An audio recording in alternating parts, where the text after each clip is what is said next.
Philippiens 4.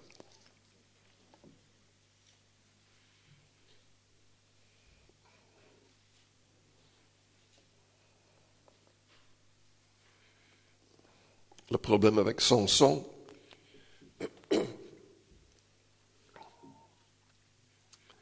est que ses pensées n'étaient pas contrôlées par l'Esprit Saint. Il n'était pas discipliné. Sommes-nous disciplinés? Au verset 8, Paul a dit au reste, frères, que tout ce qui est vrai, tout ce qui est honorable, tout ce qui est juste, tout ce qui est pur, tout ce qui est aimable, tout ce qui mérite l'approbation, ce qui est vertueux et digne de louange, soit l'objet de vos pensées. Je vous demande ce soir, analysez votre vie, vos pensées. Qu'est-ce qui trotte dans votre tête pendant la journée ou la nuit? Nous avons quand même un certain contrôle sur nos pensées. Nous avons la possibilité de choisir ce que nous allons lire, ce que nous allons regarder.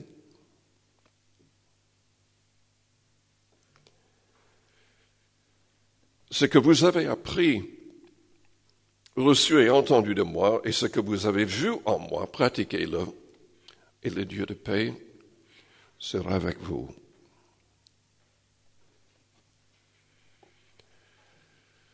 Je voudrais dire ce soir, je l'ai déjà dit, mais je voudrais le répéter. Nous ne pouvons rien faire sans l'assistance du Saint-Esprit. Nous ne pouvons rien faire. La vie éternelle vient du Saint-Esprit du Christ en nous. Selon Galates 5, pour vaincre la chair et les œuvres mauvaises de la chair, nous devons marcher selon l'Esprit, c'est-à-dire en étant conduits. Conduits de quelle manière?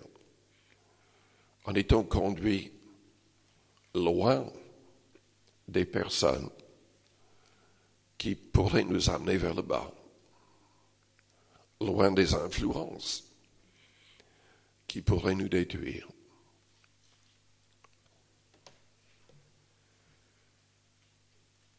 Le problème de Samson était le problème de la sexualité. C'est sans doute le plus grand problème de la société actuelle, du monde. Les gens se donnent de plus en plus à la fornication, à l'homosexualité, à l'adultère. Et la société met son approbation sur cela même avec des remariages que Jésus appelle quand même non pas légitimes, mais des adultères. En dépit de ce que beaucoup de chrétiens et même d'églises croient et permettent, Jésus l'appelle un adultère.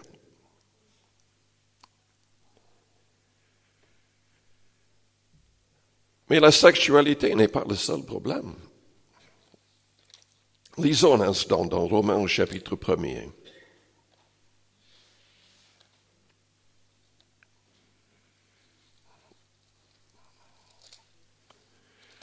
La sexualité, la perversité est condamnée dans Romains chapitre 1er. Paul prend position contre l'homosexualité, contre le lesbianisme, mais il prend position contre plein d'autres choses en disant que toutes les choses mentionnées ici méritent la mort. Ce ne sont pas des choses secondaires. Malheureusement, dans notre société, dans notre monde, ces choses qui sont citées sont acceptés.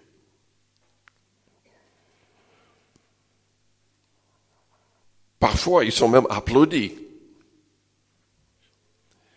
Et selon les prophéties de la Bible, on appelle de plus en plus le bien mal et le mal bien. Mais voici ce que Dieu dit. Au verset 28, comme ils ne se sont pas souciés de connaître Dieu, Dieu les a livrés à leur sens réprouvé pour commettre des choses indignes, étant remplis de toute espèce d'injustice, de méchanceté, de cupidité, c'est l'amour de l'argent, même qui nous pousserait à être malhonnêtes, ou d'écraser les autres, de malice, plein d'envie. Malheureusement, on trouve l'envie, la jalousie, même dans les églises, de meurtre, de querelle, de ruse, de malignité, rapporteurs, médisants, impies, arrogants, hautains, fanfarons, ingénieux au mal, rebelles à leurs parents, dépourvus d'intelligence, de loyauté, d'affection naturelle, de miséricorde. Et bien qu'ils connaissent le jugement de Dieu, déclarant dignes de mort ceux qui commettent de telles choses. Non seulement ils les font, mais encore ils approuvent ceux qui les font. C'est ce que nous constatons constamment à la télé. On approuve ces choses. Et à cause de toutes les émissions, à cause de tous les films, qui affectent malheureusement même les croyants qui ouvrent leur cœur à ces choses, on devient insensible. On ne pense même pas que ces choses soient graves. Et pourtant, Dieu dit que ceux qui commettent de telles choses méritent la mort. La mort. Dieu veut nous délivrer de ces choses.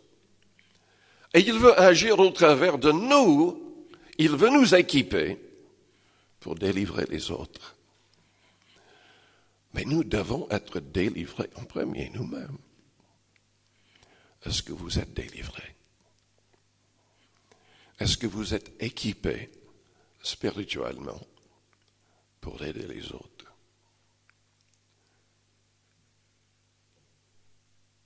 L'histoire de Samson souligne aussi la miséricorde de notre Dieu. Quand je pense à Samson, je pense aussi à Pierre. Pierre a renié le Christ plusieurs fois en blasphémant. Il était rempli de crainte. Il n'avait pas encore fait l'expérience de la Pentecôte. Il ne comprenait pas ce que le Seigneur accomplissait en donnant sa vie sur la croix. Tous les apôtres étaient remplis de crainte. Mais Pierre qui lui avait dit, « Je ne te nierai jamais », il a fait quand même. Sans le Saint-Esprit, les pires choses sont possibles dans nos vies. À moins de rester remplis de l'Esprit Saint, les pires choses peuvent arriver. Quand on lit Matthieu 12, à partir du verset 43, on se rend compte que tout homme a besoin de délivrance d'un esprit impur. Selon Éphésiens 2, il y a un esprit de rébellion qui agit dans les cœurs des non-croyants, des inconvertis. Mais Jésus explique dans Matthieu 12 que ce n'est pas assez d'être délivré, on doit être rempli de quelque chose.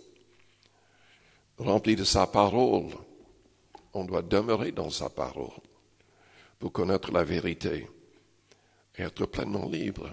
Nous devons être remplis de l'esprit, de son esprit, pour que l'esprit impur ne revienne pas avec cet autre démon plus méchant et que la personne ne devienne pire. Moi, je connais plein de personnes qui sont pires. Je le dis avec tristesse, même d'anciens collègues qui prêchaient l'Évangile,